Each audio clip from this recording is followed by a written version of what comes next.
was in and out of foster care for the first 2 years of my life, and then I ended up going and staying with my dad and my stepmom until I was about 10 years old.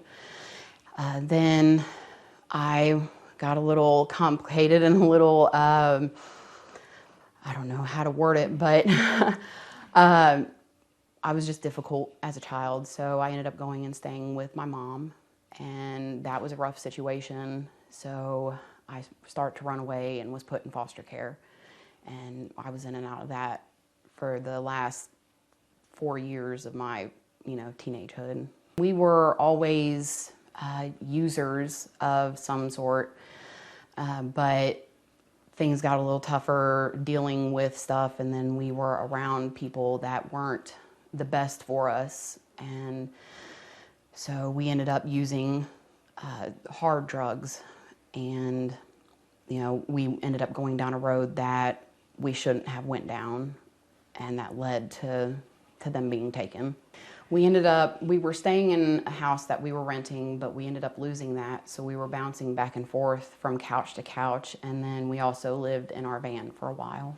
I was actually arrested for shoplifting, and then a day later my husband was trying to go get money to get me out of jail and ended up having a heart attack, and the van ran off the road, and that's when somebody called the police and they were taken. Riley was 3 years old and Chase was a year and a half, and Jaden would have been, let's see, 6. He was 6 years old. Oh, it was heartbreaking, and I was very angry. I was very, very angry. I didn't think that anything like that would ever happen, because I tried to promise myself that nothing like that would happen. They wouldn't go through what I went through as a child. So, I just didn't know what to do. I had felt like I lost everything, so what else was there to lose? And it made me go further down that path that I knew I shouldn't be going down, but it was just how it happened. For me, the anger, I couldn't hold on to it, because I had to come to a point when I realized that it was the choices that I made that caused the situation, and it was just a matter of accepting that and working through it. And after that, it was easy for me to take accountability for my actions. I believe them being around us, we weren't ourselves, so we did do things that we shouldn't have done in front of them. We would fight, and they were exposed to a lot of unsavory people. So yes, there were dangers. I completely understand why. I understand that it was in the best interest of the boys to be taken, and that was the most important thing in the situation. They were the most important thing in the situation. We were separated for 2 years, and it was to the point to where I could see a Pampers commercial on the TV and I would start crying. I wanted desperately to be there for them, but it was just very, very difficult to get away from the situation that we were in. Me and my husband were actually in a fight, and I was tired of waking up every day worrying about where we were going to make our money to be able to use again that day. And I was just tired of it. And it was just like something clicked, that I can go to another place and not have to worry about the things that I was worrying about where I was at. It was my family. I mean, to know, because they were supporting us, telling us, come here and we'll help you. Come here, you don't have to live that life anymore. And for them to do that, it helped me have that aha moment when I knew I was fine, totally done. They were always there for me, regardless. My dad and my stepmom, they were there. It was just they lived a certain life that we just didn't live, and they had to step away from it.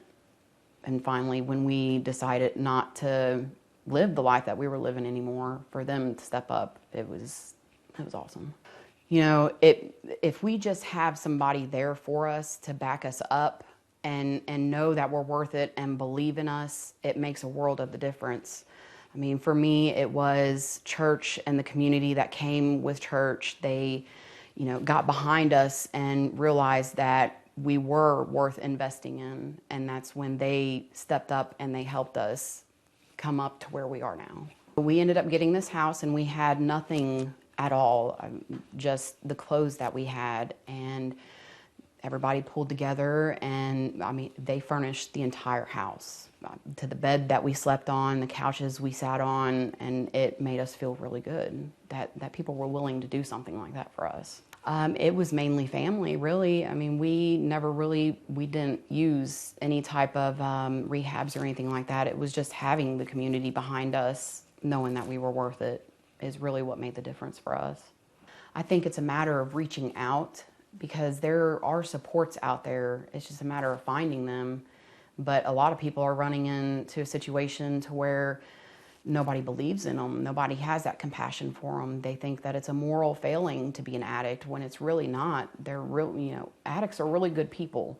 It's just we make poor choices and we go down a path that we shouldn't go down. But if you were actually to have the compassion for them and understand that this is a disease, then I mean, that's really what people need. Do it for yourself. Don't do it for anybody else. Do it for yourself, because you deserve a better life. You deserve to have good things in life, and you can do it. It's just a matter of that one decision, because we're all away from one decision of a totally different life. We are worth it.